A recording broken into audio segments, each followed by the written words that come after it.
Okay. Hello, welcome to another episode of my podcast, Fitlike. I'm joined tonight by Lianne Winton.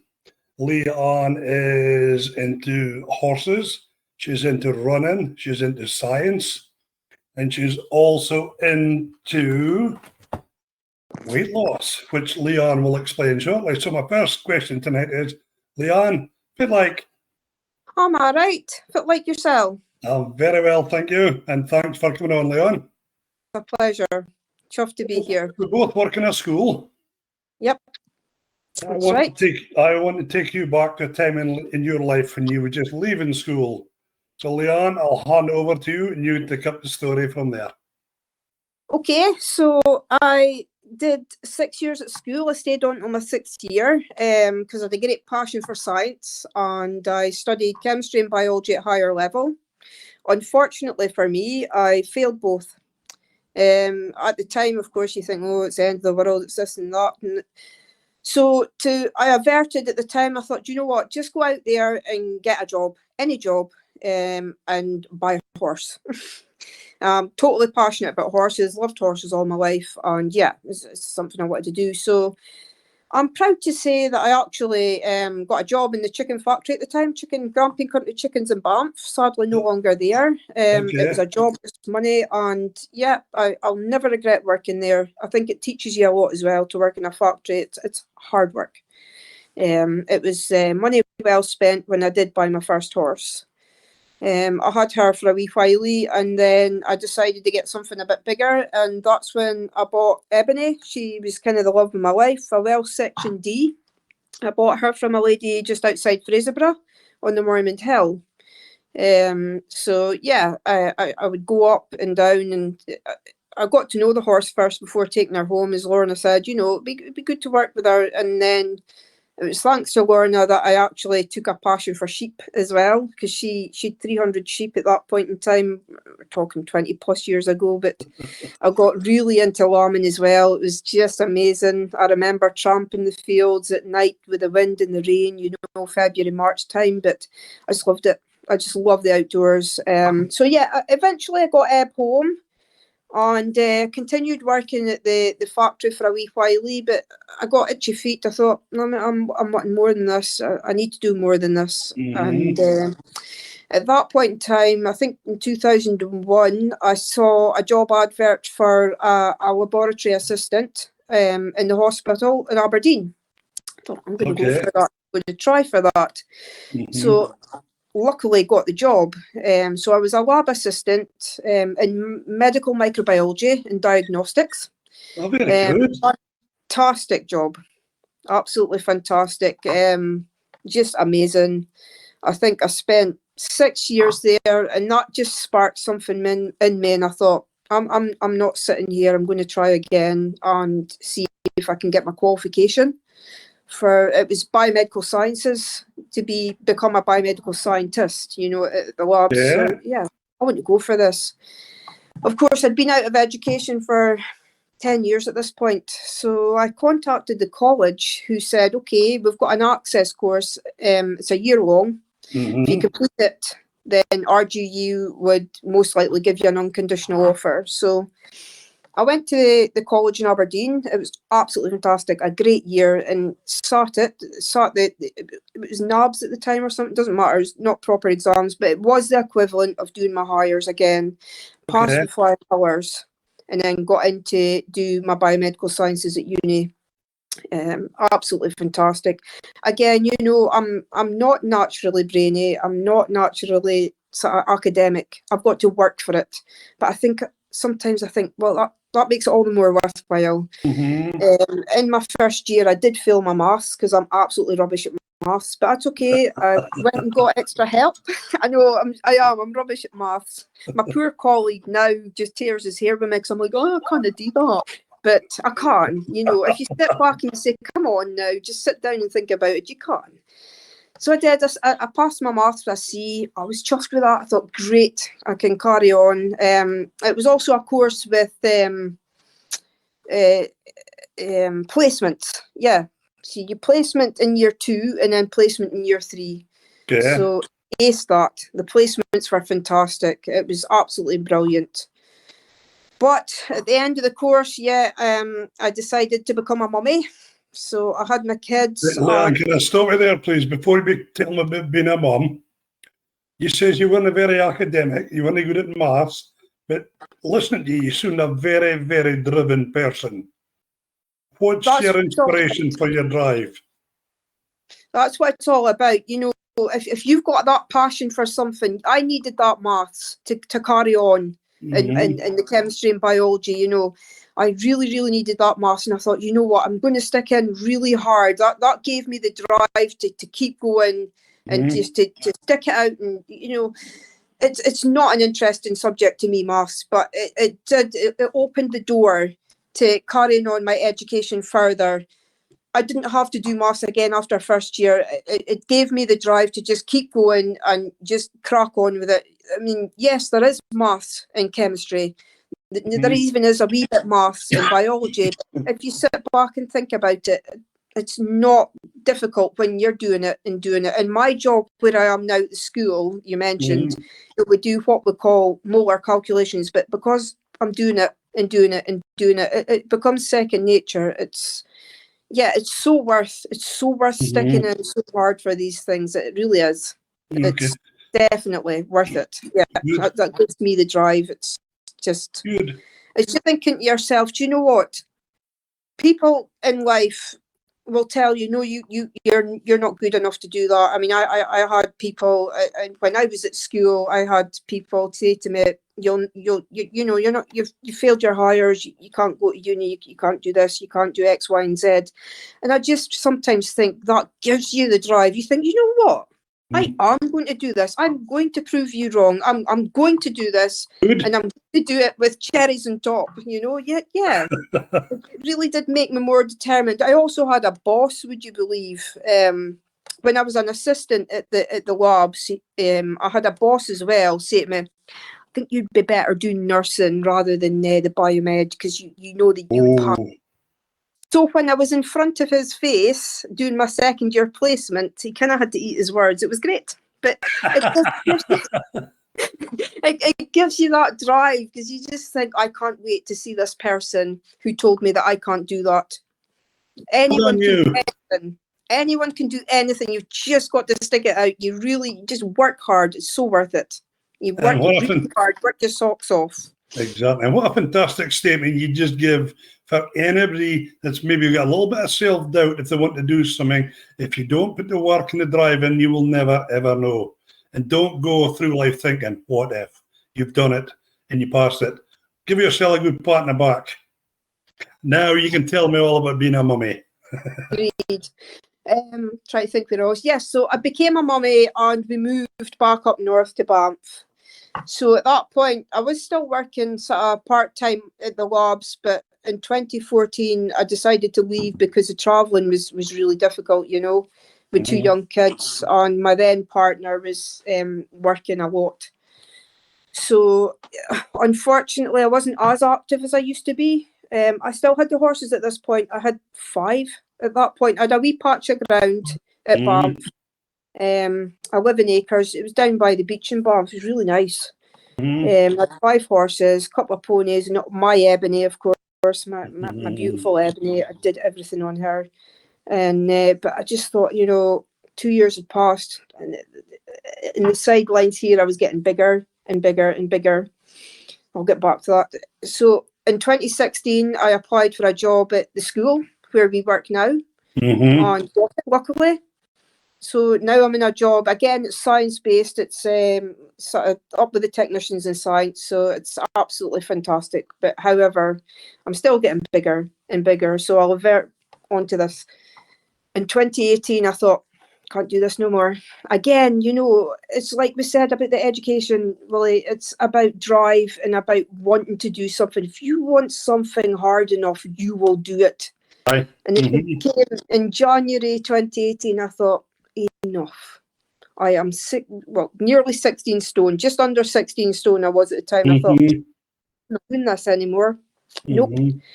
So at this point I decided, I thought, I think I'll go on a diet. But I didn't want to be stupid with it because you see a lot of people crash dieting. It's not the way forward. You've got to be sensible. So I downloaded an app called MyFitnessPal, and it helps you because you type in how much calories. I wanted to do 1,200 calories a day. It also helps you by saying, you need to eat this amount of protein, this amount of carbs, and your macros and all that. I was only interested in protein because by this point I was starting to walk and stuff. And I needed to see how much protein and carbs. Right, okay. Mm-hmm. Yeah. I used to record absolutely everything I'd eaten, and it would tell you if you were over, if you needed to eat more. And sometimes I was pleasantly surprised, and I was thinking, oh, I've got a few calories. I can have a wee yogurt in the evening, it's great. But alongside that, I started walking. I have a treadmill. So as I said, it was my close horse for about 5 years before I ever bothered with it. So it had a use, eh? I had a use. I always had a use. I thought, I'll just start walking on this. So yeah, I started walking, and I was starting to see results, admittedly starting to see results. And I thought, yeah, I'm happy with this. I thought, wonder if I could run. I'd tried running in the past, but I'd never really been for me. I always struggled. So I'd seen a couple of groups on Facebook about running and stuff, and I thought, I'm going to try this. I really am. Again, it doesn't come easy. It's not easy. It's so difficult when you're carrying so much extra weight and you've never really run before. You learn as you go. I was wearing the wrong shoes and whatnot, but it doesn't matter. I ran for 30 seconds. And then I would walk for a couple of minutes, run for 30 seconds, and then I would usually amount that up to like half an hour a day. Okay. So I started to see more results, and then I was starting to get a bit more zest for it. I was like, oh, I like this. I like the running. I really do. It's hard. It's still hard. And I thought, nah, I'll stick with it. It's kind of like being like a dog with a bone. If you stick in, you get results. So I managed to run more and more frequently, but it was getting boring on the treadmill. But also seeing more posts about people who ran outside, and I thought, would I? I'll never run any races or be around people, but if I maybe try a run in a back road or something, just on my own where nobody can see me, because I'm not very confident. So I tried it. I tried a wee run. I did a wee 5K, and I think I was about 40 minutes. But again, who cares about time? How did you feel after doing it, Lianne? Eh?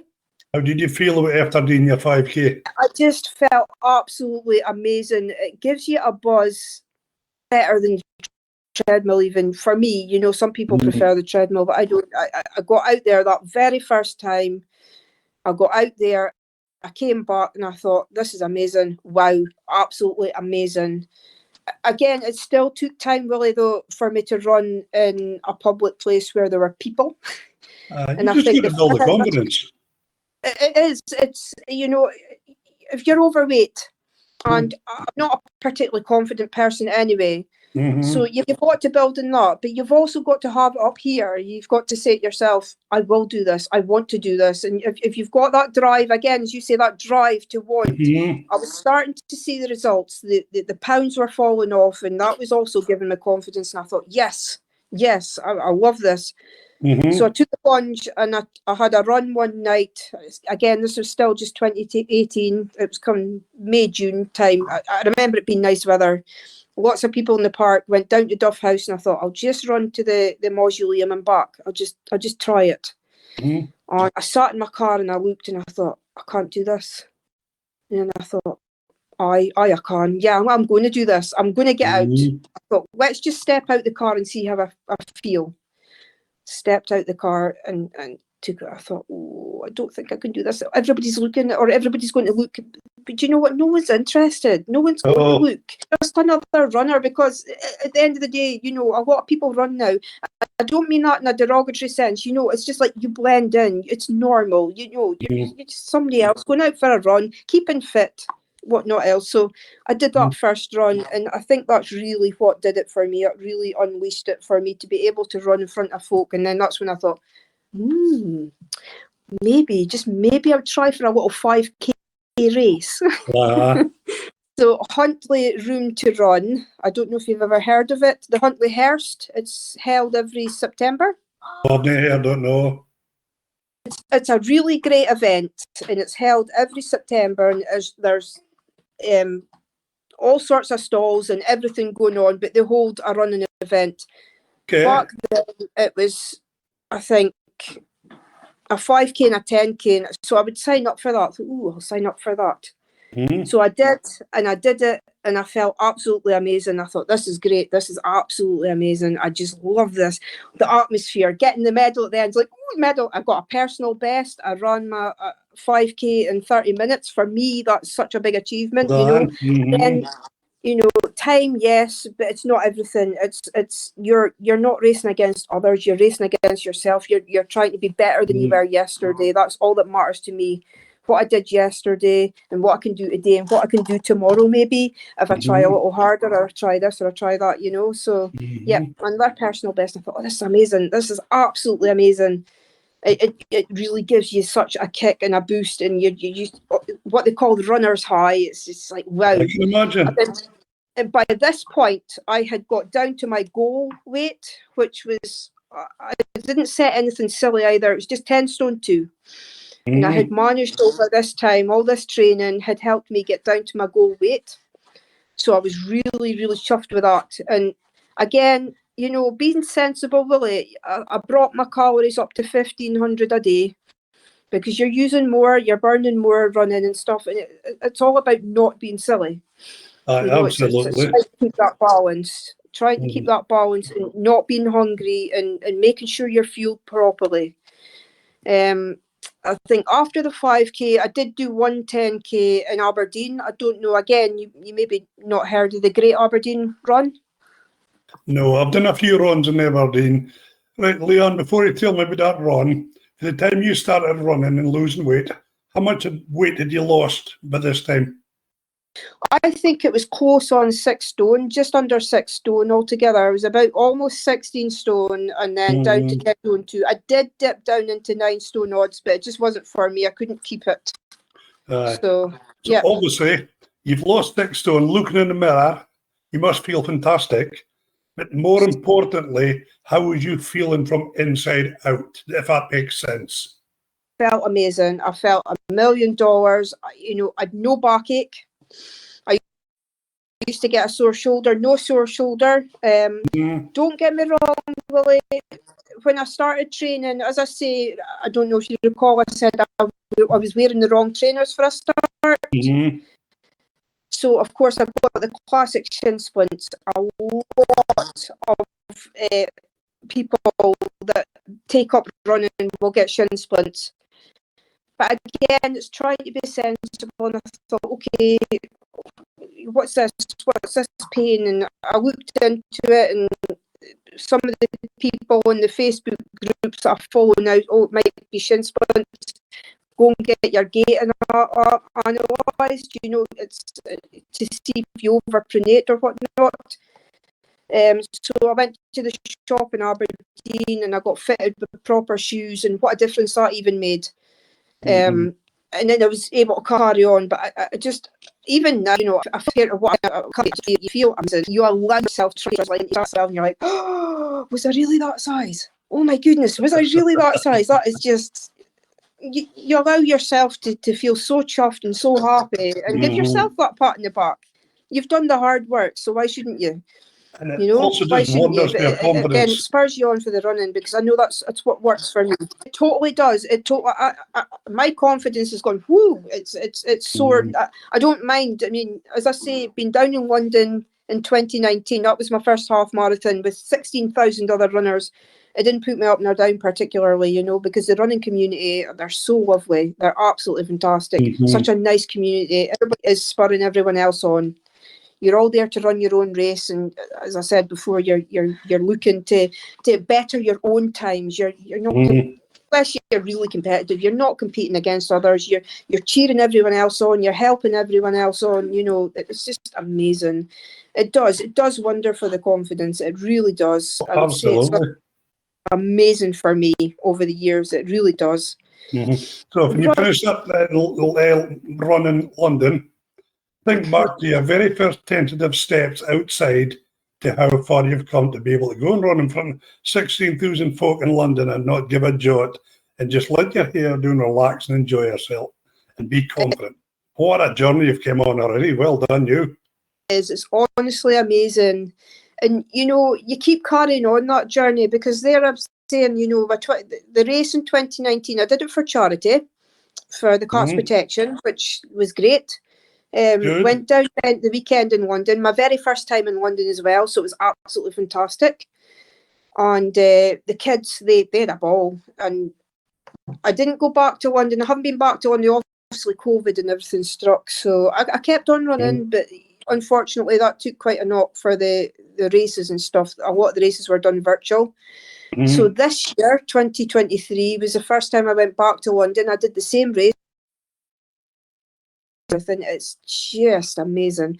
It's just awesome. I went down in April with my mum.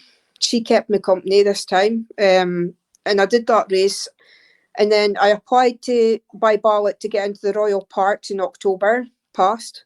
I got a ballot place. I had hoped at that point in time that maybe my partner would be able to come with me, but unfortunately with the weather this year, the Hurst has been... So I did something I never thought I'd do. I went and I booked the flight and I booked the hotel and I went myself. And I had an absolute ball. I went to the Science Museum on the Saturday and then I did my run on the Sunday, and I wasn't nervous or anything. I just enjoyed and embraced every single minute of that trip to London on my own. And I'd do it again in a minute. I really would. And it's something that to be honest, I would never have done before. I'd never have the confidence. And that's how far my confidence has come just by doing the running. It's just amazing. Knowing, again, you know, the Royal Parks is another big run, 16,000 runners, being confident enough to know I'll be okay because these runners will be okay with me. And yeah, I got to my pen. There was 12 different pens there, and I got to my pen, and here was runners all crammed in like this, you know, like sardines. I was chatting to a guy this side, chatting to a lassie this side, and talking about, you know, I got in by ballot, but some were doing it for charity, talking about their charities, just chatting and wishing each other good luck. And then, of course, when it goes and we start to walk out from the pen, and you walk around this wee bit into the actual park, and you're coming towards the start, and you're like, this is it. Plugged the music in and away I went. And it was just amazing. It's honestly, Willie, it's the best time I've ever had. It's just, I love London. It's just great. Love the sticks, don't get me wrong, I couldn't live in London, but yeah, the confidence to do that was just, in the Science Museum, it was fantastic. On the Saturday, it was absolutely amazing. So Lianne, thinking back when your treadmill was your Clay's horse, and you're so glad you'd seen the Clays off and started using it now. I absolutely am glad. I'm totally chuffed about that. Yep.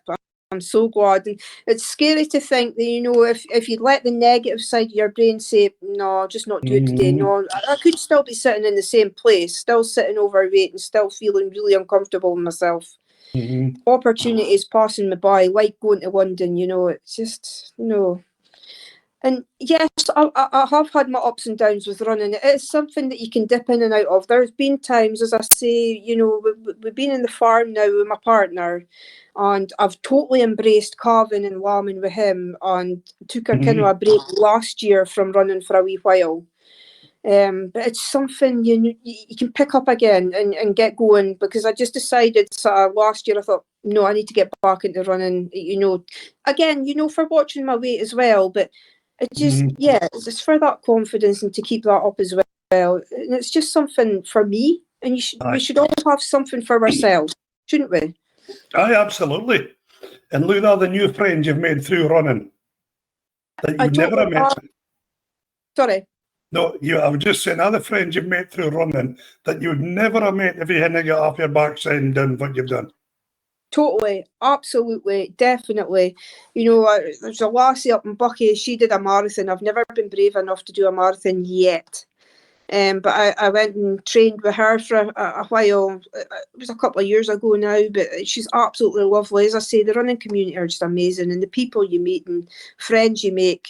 It's the same with the equestrian world. You know, the friends that you make through horses is amazing as well. But I would say for me personally, the running has been such a big thing for me. Keeping that weight off, keeping going with the running, keeping the confidence high where you can, is just wow. Yeah. Absolutely something else.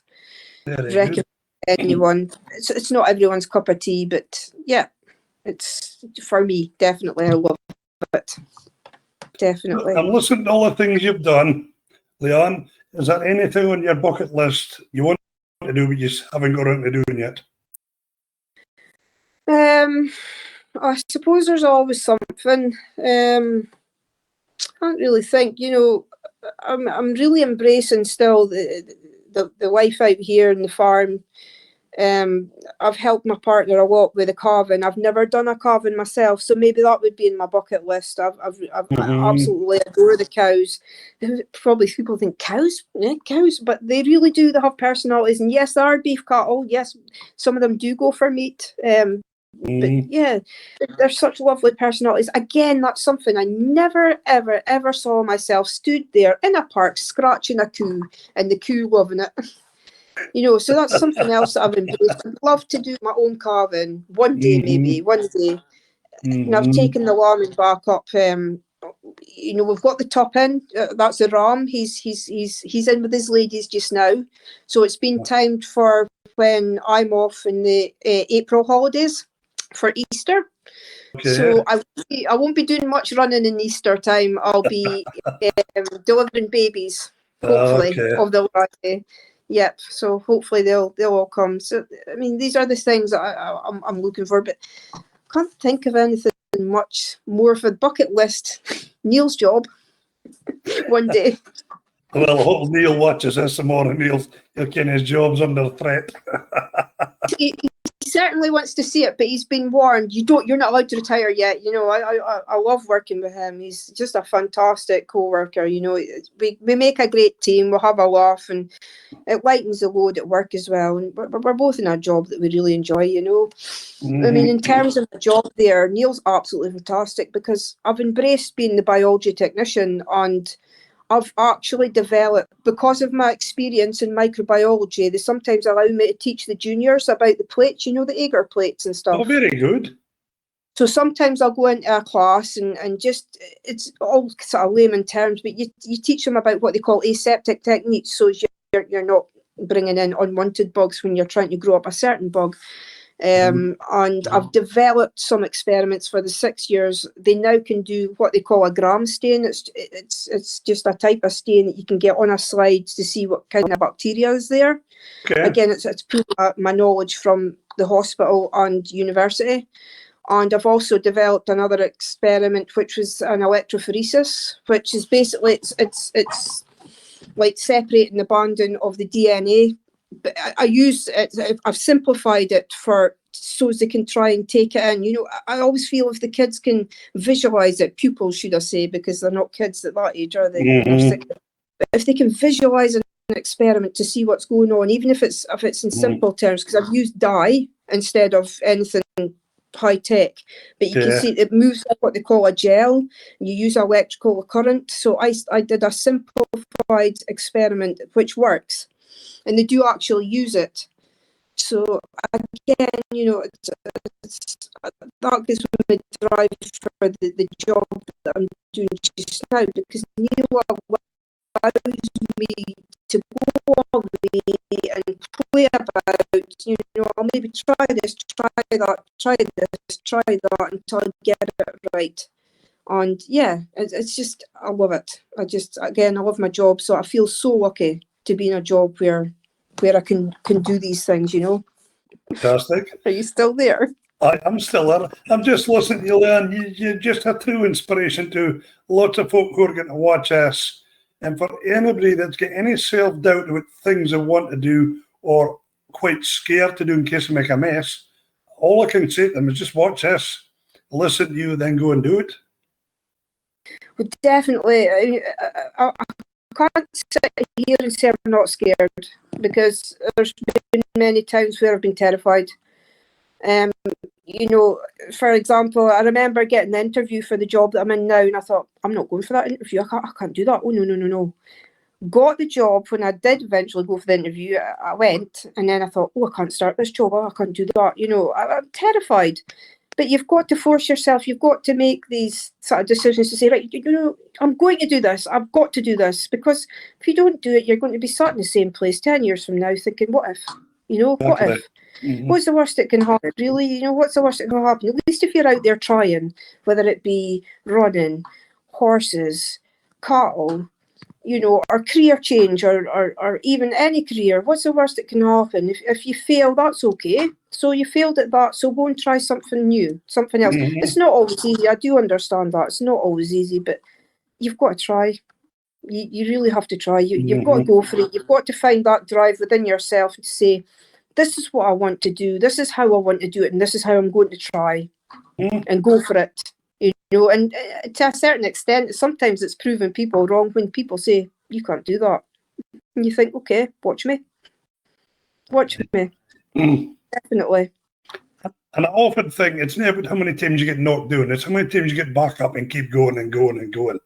Absolutely, definitely. And 9 times out of 10, you will be rewarded for it. You know, you will be rewarded for it. You get back up and you get back out there and you go for it. You will be rewarded for it. It's so worth it. So worth it. You know, I can go and eat my chocolate now after I run. It's the And little not things. feel guilty. Well, that's it. You know, the simple things in life. But yeah, just got to go for it. Well, Lianne, this has been an absolute pleasure listening to you. And like I say, if anyone's feeling in any shape, doubt, form, whatever, just recommend that you can do the same. Recommend they go and watch this podcast and just take a leaf out of your book and just go for it and do things. So, Lianne, it's been an absolute pleasure having you on. I'll now do a bump into your school tomorrow and say, Wally, I forgot to tell you what I was going to tell you.